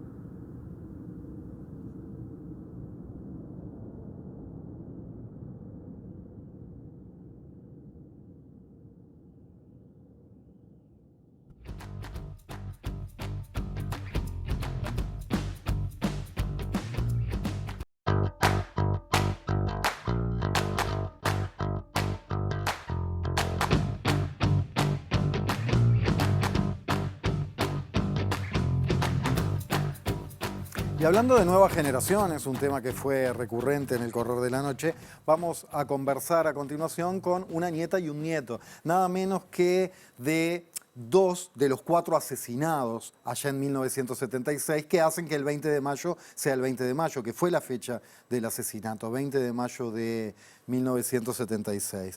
Me refiero a Beatriz Michelini, nieta de Selmar. Beatriz, gracias, buenas noches. Gracias a ustedes. Y a Santiago Gutiérrez, bueno, nieto del Toba, ¿no? De Héctor Gutiérrez Ruiz. Gracias, Santiago, ¿cómo estás? Por favor, gracias por la invitación, Jorge. Además, fechas, redondeces en el tiempo que son especiales, porque el 20 de mayo, además, era el cumpleaños de Selmar, y este año se cumplen 100 años de su nacimiento y 90 años del nacimiento de Gutiérrez Ruiz. Todo eso entre las emociones y sobre la mesa. Pero para empezar, teniendo en cuenta quiénes fueron sus abuelos, quiénes son, porque más que presentes están en la historia, en el sentir y en el pensamiento del país, cómo ha sido convivir con esta fecha a lo largo de los años y qué les viene a la mente y al alma cuando se acerca cada 20 de mayo. Por supuesto que es una fecha particular, no solo para los familiares, sino para el Uruguay entero, por el significado que fue cobrando y ganando año a año a través de la marcha. Desde el 96, donde debemos ser, está la marcha 28. 29 ahora. Esta va a ser la 29 mañana. Se transformó en una fecha de todo el Uruguay per se, no solo en Montevideo, sino también en el interior del país. Más allá de que lo cualitativo es lo fundamental, ver el crecimiento en número en esas masas de cuadras y cuadras siempre es muy emocionante. Sí, pero también hace lo cualitativo porque también eso es una imagen fuerte de la importancia que tiene en la sociedad en su conjunto. Las manifestaciones populares son eso, básicamente, el latido de una sociedad. Y familiarmente, particularmente para mí, de mis primeros recuerdos de hechos políticos, digamos, uno es la sensación de estar en un momento durísimo a la altura de la cintura de los demás, o sea que era un niño en una marcha del silencio. Familiarmente, además, separar o aprender a construir al personaje, al Toba en mi caso, además por fuera del mártir y por fuera del político, ¿no? El humano, el padre, el marido, el amigo, el político también, pero que detrás del mártir y el mármol y todo había una persona. Y eso hace también que no sea el 20 de mayo solo la fecha de su muerte, sino que también encontremos la vuelta para celebrar la vida de alguien que además había ganado el respeto de todo el mundo. Beatriz. Tomando un poco esto que decía Santiago, lo último, se hace como mucho énfasis en lo que es la figura política y en realidad también como construir nosotros desde nietos una figura humana de padre, de abuelo, de hermano, de amigo, que a veces se pierde un poco en esa figura de político, que es la que termina muchas veces como preponderando sobre las otras matices, las otras caras. Yo creo que también uno de los primeros recuerdos que tengo es yo era un poco más grande de los recuerdos del 20 de mayo. Fue el año 2005, 2006, cuando empecé a tener un poco más de conciencia de lo que fue la marcha del silencio. ¿De qué año sos vos? Yo soy del 93. ¿Vos? 94. Claro. Muy cerquita. Sí, somos un año y medio más o menos. Muy coetáneos. Claro. Y claro, a mí me parece como impresionante la marcha del silencio. Me conmueve mucho en el sentido de cómo generas tanto sin decir una palabra. Y que es una masa que va latiendo en un sonido que no es ningún sonido a la vez. A mí me impacta muchísimo eso y justo cuando estábamos esperando para entrar con Santiago hablamos del tema de la ida al cementerio en la mañana, que también a mí nos conmueve un poco y también esa es un poco la faceta que queremos conocer, me parece. Y a mí me choca un montón y me conmueve y a la vez es como que lo tenés que tratar con cierta distancia para cuidarte vos misma. Claro. Sí. Ya lo seguimos. Y los cuidaremos aquí, tranquilo, que la idea no es poner nada. No, pero está bien igual. A veces es necesario cuidarse. Pero no deja de elegir estar ahí y habitando eso. Claro. Sí. De atravesar dolores que son verdad. Que son y chau. Y seguir adelante, ¿no? Ya la seguimos. Ya seguimos también con la charla. Y hablando de gritos, de clamores sociales, echémosle un vistazo a la percepción social de estos temas. ¿Qué piensan uruguayos y uruguayas sobre alguno de estos temas que estuvimos conversando? Sobre eso estuvo trabajando la Usina de Percepción Ciudadana, y quien nos viene a contar qué encontraron es Alejandra González. Alejandra, buenas noches y gracias por estar. Hola Maite, muchas gracias. Buenas noches. Un cálido abrazo de Lina, que el próximo domingo va a volver, está con un temita de salud, pero bueno, quería aprovechar para enviarle una pronta recuperación. Bien, ¿por dónde arrancamos entonces? Bien, la columna de hoy, por supuesto, está muy vinculada a los temas, al tema central de este programa, que tiene que ver con aspectos vinculados a la dictadura.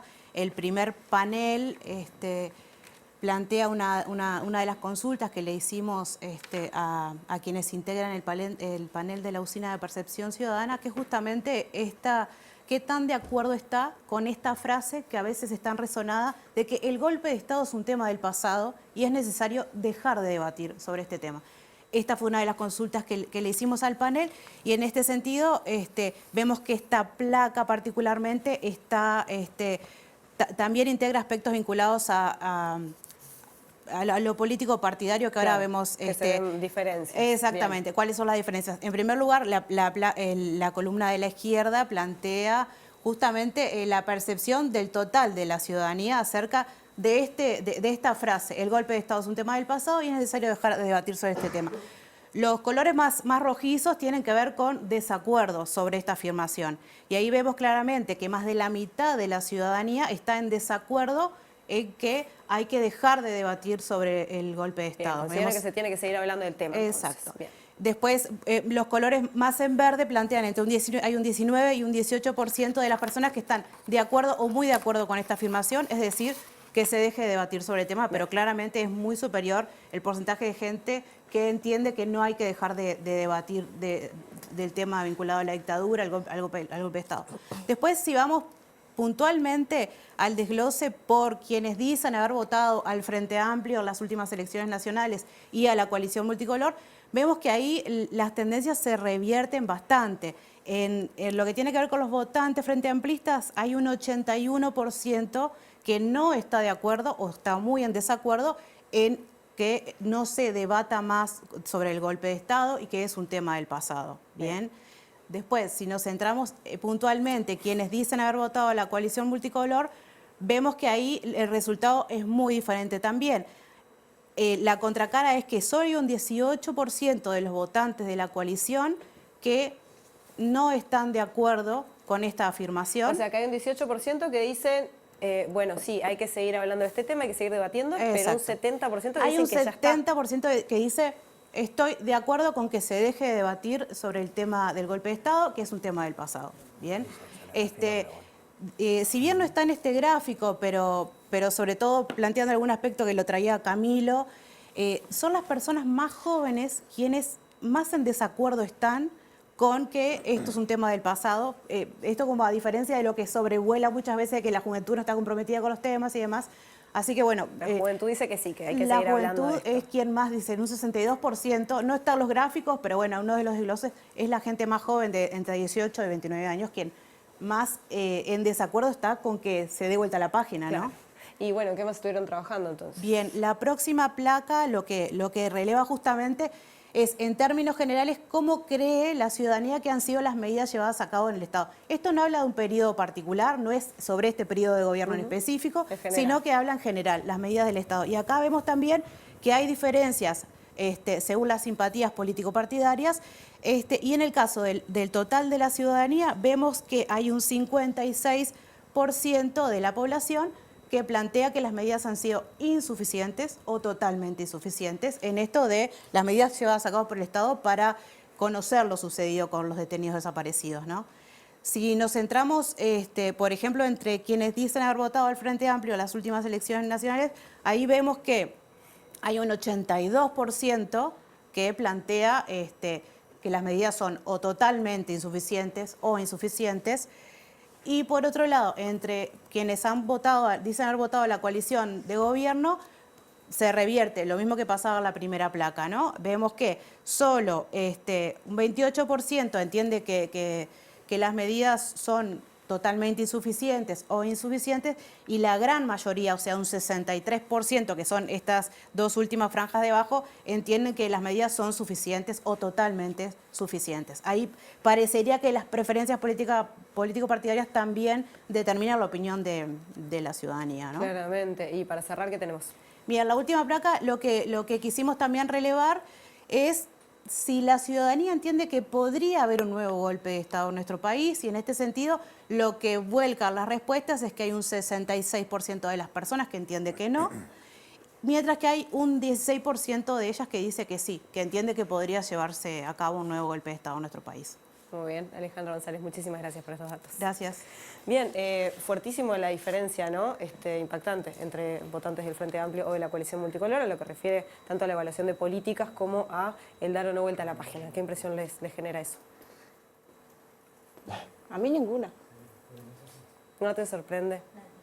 No me sorprende porque digo, si mayoritariamente quienes resistieron y resisten los embates de la oligarquía son de la izquierda y jóvenes, no me sorprende que los que dicen votar al Frente Amplio estén de acuerdo en seguir manteniendo viva la búsqueda de la memoria.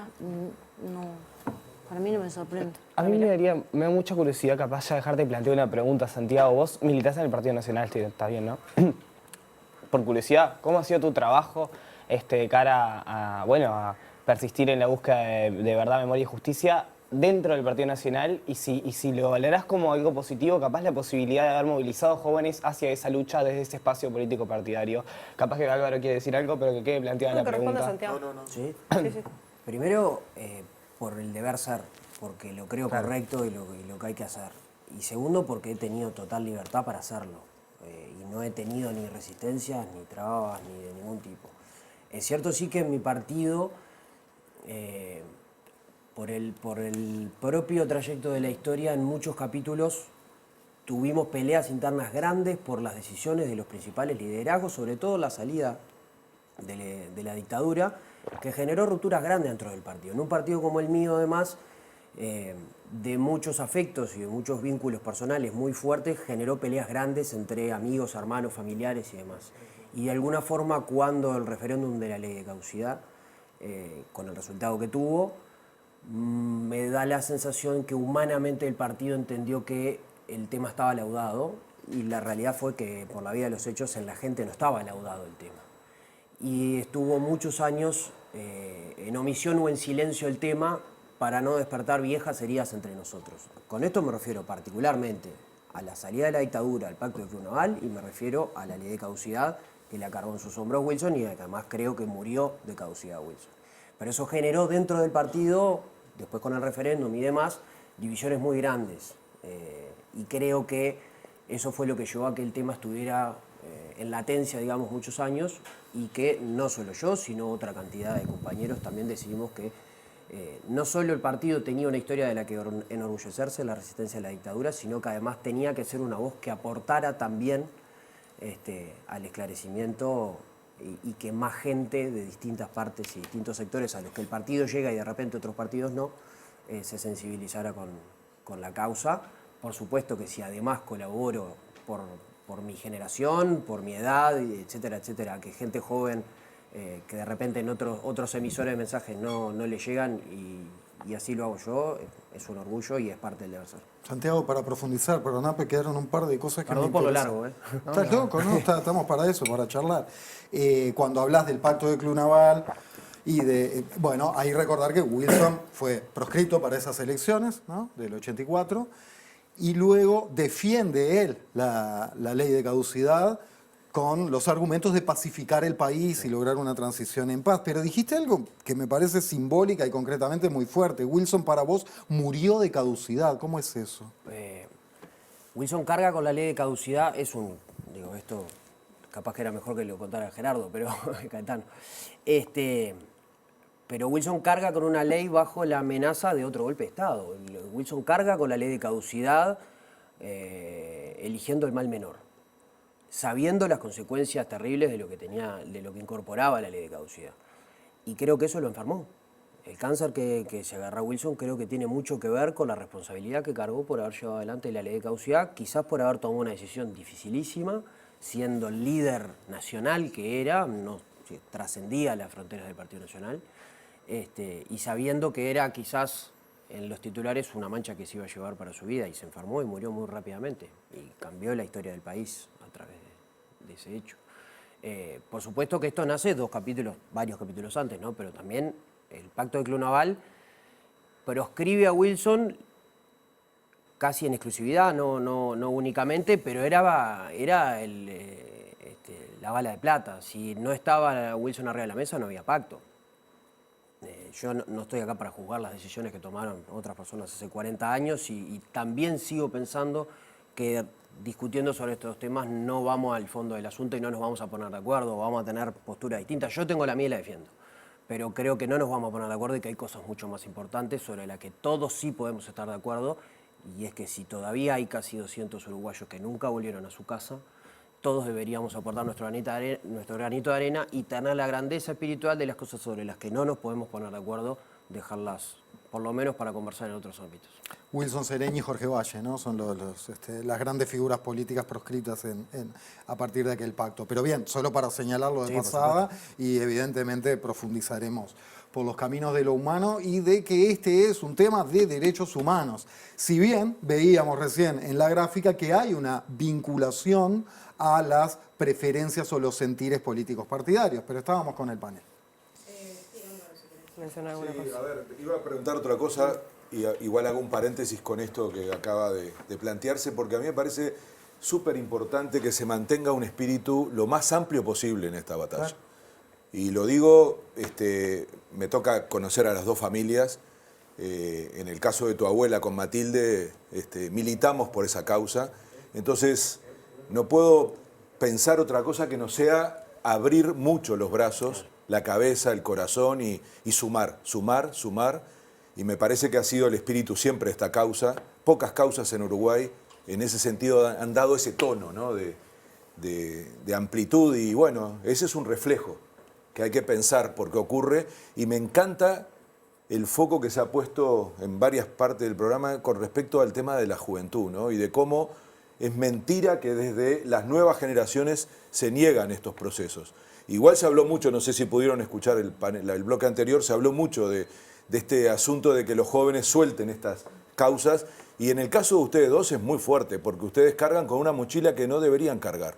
Les pregunto un poco eso, ¿no? ¿Cómo convivir, por un lado, con eso de llevar esos apellidos, de tener esa presión, pero al mismo tiempo necesitar soltarlo, ¿no? Para vivir su tiempo, pero al mismo tiempo tener la memoria vigente, ¿no? Esto que estamos hablando ahora, que no es un problema ni siquiera sectorial o político, sino de reivindicar cosas tan amplias como defender la democracia. Entonces, ¿cómo logran ese equilibrio entre tratar de no hacerse cargo de un pasado que los involucra tanto en términos familiares, pero al mismo tiempo mantener esas causas vivas?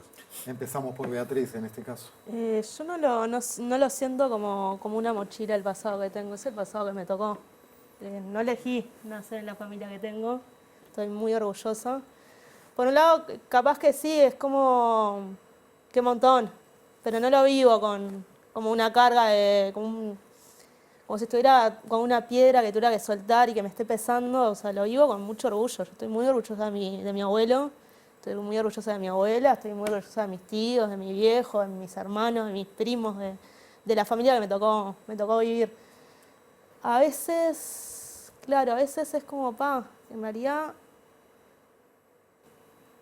es parte de la historia, que capaz que en otros lados, otras familias no les tocó vivir. Pero no lo vivo con carga. O sea, lo vivo como desde el orgullo de, mi abuelo hizo un montón de cosas. Podría haber vivido una vida totalmente egoísta y eligió no hacerlo. Eligió pelear por la democracia, decidió pelear por los derechos humanos, jugársela, arriesgar inclusive a sus hijos, a su pareja, a su familia, por un bien mayor que es la democracia. Y inclusive su vida también. Porque fue lo que terminó pasando. Pero no lo vivo como una mochila.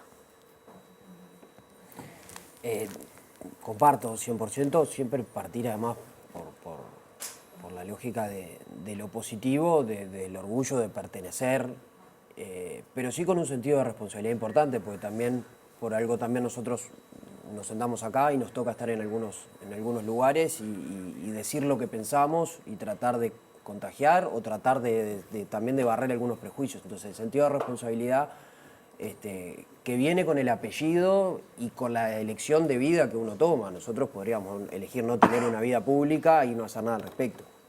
Y sería igual de válido. Igual de válido, claro. Pero sí el sentido de responsabilidad de que valga la pena. No para arrimarnos al listón, que está altísimo porque no tiene sentido, nuestras vidas tienen que ser distintas, nuestros tiempos y nuestras coyunturas son distintas, pero si algo de lo que podemos aportar arriba de la mesa, con responsabilidad, con ganas, con sinceridad y también con un poco también de despojo y empatía al respecto, creo que habremos hecho, por lo menos sumado un granito de arena y que tiene mucho que ver con la historia de la cual nos sentimos orgullosos. Y sobre la segunda parte del informe de la usina, ¿cómo sienten, es una pregunta recontra personal, más allá de que vos tengas una actividad política muy fuerte y concreta, ¿no? ¿Cómo sienten que han actuado los gobiernos desde la vuelta de la democracia? ¿Qué sienten que ha estado bien y qué sienten que ha estado mal o que falta? Hasta el gobierno de Jorge Valle creo que el sistema político tiene una deuda enorme de silencio y de desatención brutal, cruda, contra una de las causas humanas más importantes de la historia del país.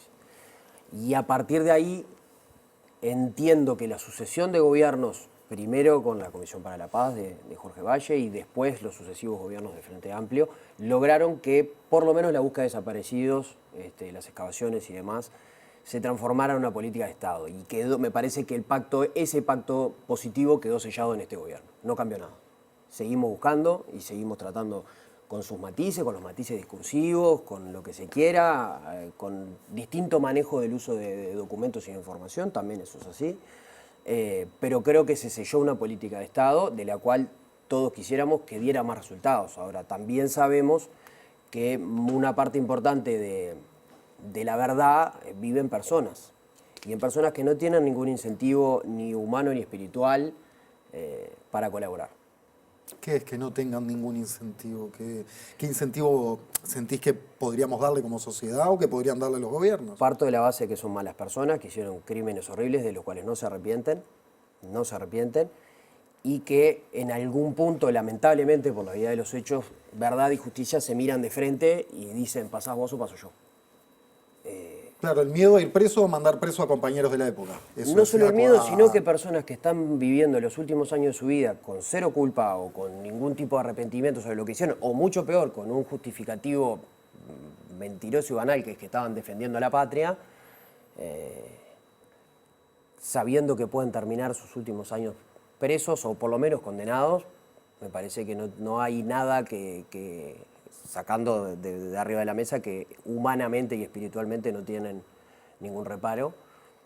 Creo que es muy difícil porque hay muchas cosas que nunca estarán en los documentos. Y empieza a pasar la biología para todos y las personas empiezan a morir, lamentablemente. Ya voy a Beatriz, pero ¿has imaginado caminos diferentes posibles para poder llegar mejor a la verdad? Es difícil pensarlo en el momento exacto que nos toca vivir ahora porque de alguna forma, con total legitimidad, sobre todo la Organización de Familiares Desaparecidos, eligió verdad y justicia y está en todo su derecho humano de hacerlo. Creo que lamentablemente han pasado los años y entre el sistema político, las jerarquías militares de la época y no tanto de la época también, y otros civiles, porque nos olvidamos con mucha facilidad de los civiles que participaron de la dictadura, demostró que quizás no eran posibles las dos. Entonces tenemos un poquito de verdad y tenemos un poquito de justicia. Yo conozco más o menos el caso Sudáfrica después del apartheid. Y Sudáfrica eligió solo verdad. Y sin justicia. Hay que convivir con eso. No digo que, creo que es algo que deberíamos conversar. No digo que sea mi postura. Digo que lamentablemente, como están las cosas ahora, verdad y justicia se miran de frente y además no dejan pasar a la memoria tampoco, ¿no? O sea, que estamos en una cosa en la que cada pedacito de verdad que encontramos es por las propias excavaciones, con las dificultades gigantes que tienen por la propia materia. Y lo demás está escondido en demasiados lugares, alguna cosa en algunos documentos y otra cosa en la memoria de las personas. Vos, Beatriz, ¿cómo has sentido que han actuado los gobiernos del 85 para acá? Yo creo que el sistema político en general, si bien estoy de acuerdo que desde el gobierno de Jorge Valle a la fecha se ha avanzado un montón, se ha logrado entrar a los cuarteles, se han encontrado desaparecidos. Creo que igual, de todas formas, el sistema político en general está muy en deuda Comparto. con familiares de detenidos y desaparecidos. Creo que no se ha logrado lo suficiente. Yo milito en el Frente Amplio que tengo 15 años y creo, y soy muy crítica con el gobierno, los 3 gobiernos frente amplistas, de que hicieron lo que pudieron haber hecho más, me parece. Por más de que fueron los primeros gobiernos que entraron a los cuarteles, se encontraron desaparecidos, creo que no hicieron lo suficiente. ¿En qué momentos te agarraba la cabeza y decías, no, esto no puede pasar gobernando el Frente? En todo momento. En todo momento. Hay momentos en los cuales sí me pasó a agarrarme la cabeza y a veces hasta llorar desconsoladamente con el plebiscito del 2009, que perdimos por esto para que la ley de caducidad se dejara sin efecto. Y ahí la responsabilidad política también al Frente. Y algunos sectores del Frente, sobre todo, que eligieron no apoyar, eligieron no acompañar. Que también, esto que las estadísticas decían, de que hay sectores dentro del Frente Amplio que hay que dar vuelta a la página. La única forma de dar vuelta a la página es entrando a los cuarteles, es encontrando a los desaparecidos, es buscando la verdad, es haciendo justicia. Yo creo que no se miran de frente, yo creo que la verdad te deriva en la justicia en cierta medida. Idealmente sí, claro. Y me duele también profundamente el hecho de que la biología les esté pasando un poco de factura y de que en realidad ese conocimiento se van a ir con ellos. Entonces en realidad hay cosas que nunca vamos a saber qué pasa. Por más de que encuentre los cuerpos, por más de que y eso me duele. Además, esto está perfecto además que lo hagamos porque es lo más abyecto de todo. Nosotros recordemos que en cualquier guerra en algún momento se frenan las armas y se permite velar a los muertos y sanar a los heridos. Esto es lo más abyecto de todo, es no permitir velar a alguien, un duelo que comienza todo el tiempo y que nunca se sabe además en qué momento perdió la esperanza una madre que su hijo no iba a volver. Y perdona, no olvides el hilo porque una nota al pie al respecto es que, bueno, hace rato veíamos el video de madres y familiares sobre el caso de Oscar Tassino, ¿no? Sí. Hablaba ahí Karina Tassino, fue la agencia Invented y la productora Oriental Films los que lo realizaron para madres y familiares, y hoy charlaba con Charlie Gutiérrez más temprano, uno de los directores, que me decía que fue muy fuerte la parte de los testimonios, ¿no? Y de charlar con ellos para juntar materiales, imaginar el video y armar la narración. Y me decía algo desgarrador, que yo nunca había pensado en eso, pero que claro, los familiares de desaparecidos, en el momento en que se libera a los últimos presos políticos, aunque no habían tenido noticias de ellos, los están esperando. Porque dicen, y mirá si quedó en un cuartel perdido y no traspapelado burocráticamente, mirá si se baja de ese ómnibus, y no. Y después ya otra esperanza de repente, de, bueno, si quedó por la tortura, loco, en un psiquiátrico, o loco, hasta que pasa el tiempo y te... Hasta que haces un duelo sin un cuerpo, en realidad. Eso... Hay una cuestión que es esto de que hablaba Santiago del duelo y de esa como pacto entre las dos partes, que eso data del siglo VIII a.C., en realidad. Con la Ilíada, por ejemplo, vos tenés ahí que te apiadás del otro y que le das la libertad de enterrar a sus muertos de la forma que cada uno crea que es necesario. Es el acto de cobardía humana más grande de la historia de un país seguro, más aún usando la fuerza del Estado.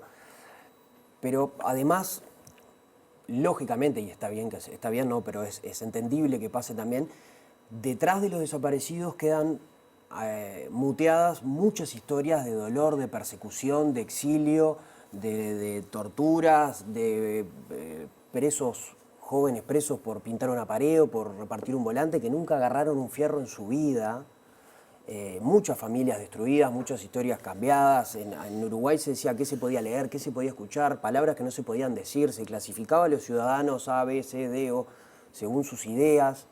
En Uruguay nos quisieron decir qué se podía pensar y qué estaba prohibido pensar. Pensar. Había personas prohibidas. Y todo eso no es que nos lo olvidamos, porque obviamente lo más importante y fundamental es que hay uruguayos que no volvieron nunca a su casa. Pero tenemos que, de alguna forma, entender que esto le pasó al Uruguay entero porque rompió a la sociedad y le generó heridas que siguen hasta hoy. Porque si no, no seguiríamos hablando de esto. No seguimos hablando porque tenemos un berrinche. Seguimos hablando porque sigue pesando y porque hay heridas que están abiertas humanamente.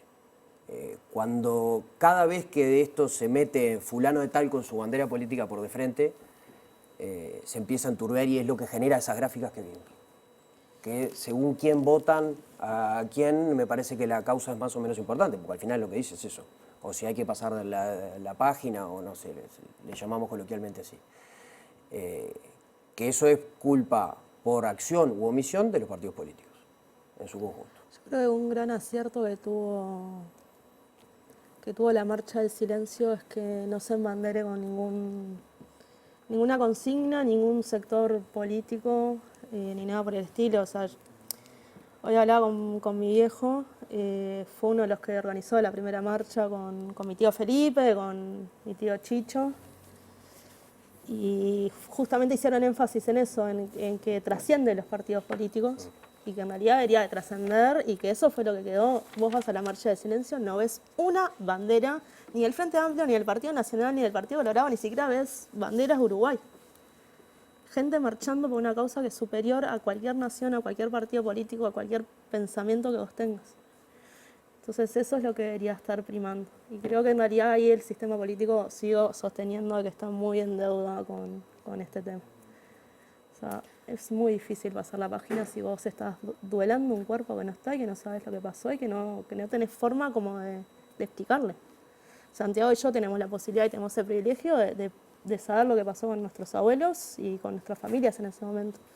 Y pasó por la justicia. Y pasó por la justicia. Hay cosas que nos quedan, no sabemos, no tenemos muy claro que fueron esas 48 horas, pero sabemos que le pegaron, a mi abuelo le pegaron un tiro, lo torturaron, sabemos dónde apareció.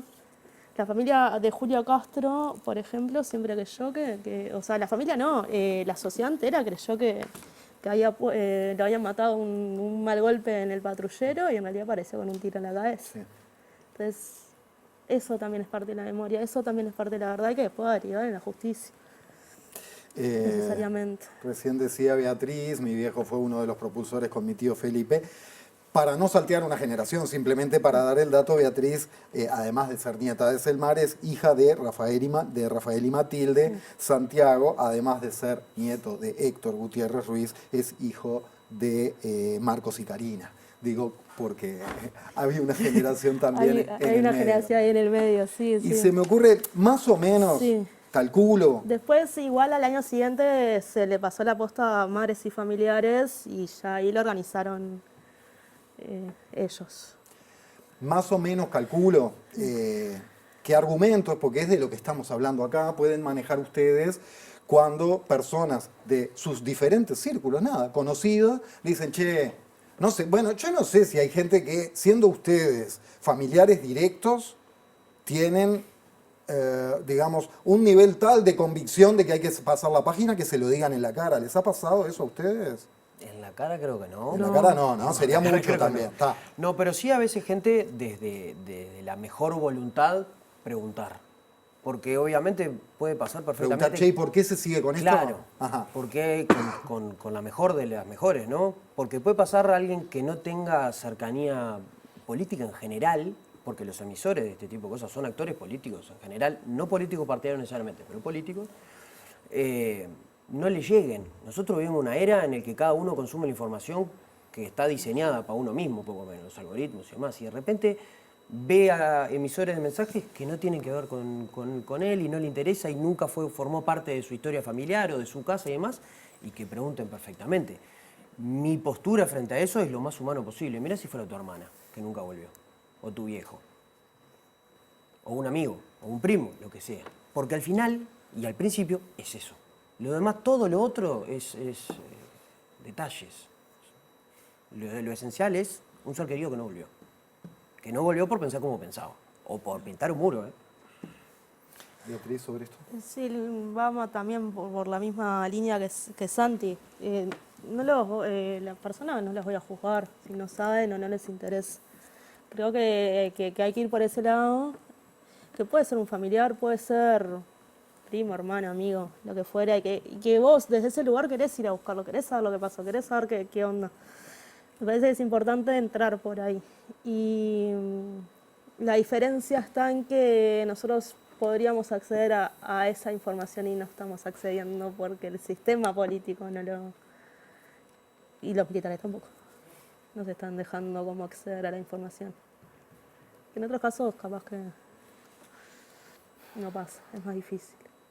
¿En otros casos? En otros casos de otras desapariciones, nosotros la información podemos accederlas. Y no estamos accediendo y no nos están dejando acceder. Eso es complejo. Beatriz Michelini, Santiago Gutiérrez, gracias por este rato. ¿Hay algo Gracias a muy ustedes. fundamental que se hayan quedado atragantados, con ganas de decir? no. ¿Por hoy estamos? Gracias por el espacio. Bueno, mañana en la marcha, que dicho sea de paso, ya a esta hora lo sabe todo el mundo. 29ª Marcha del Silencio. Lunes 20 de mayo, 18 horas, desde Rivera y Jackson hacia Plaza Cagancha. 19 horas, lunes 20 de mayo, desde Rivera y Jackson hacia Plaza Cagancha. La consigna es, ellos saben dónde están, exigimos respuestas. Y se hablaba hoy en la conferencia de prensa de madres y familiares de un montón de puntos, 53 localidades en Uruguay y 5 en el exterior. Hablamos de la de Montevideo porque es donde estamos. Muchas gracias. No, gracias a vos. Muy amables. Cerramos, Muy bien, muchas Sarasola. gracias también al panel. Llegamos al final de este programa. Los invitamos igual a quedarse a mirar el programa del profe Piñeirúa, que sigue la misma línea que venimos siguiendo nosotros. Ahí estarán Rubén Olivera y Ana Amorós para conversar de estos asuntos que, como ha quedado claro en las pasadas 2 horas, podemos y debemos seguir conversando. Gracias, abrazos. Gracias por estar.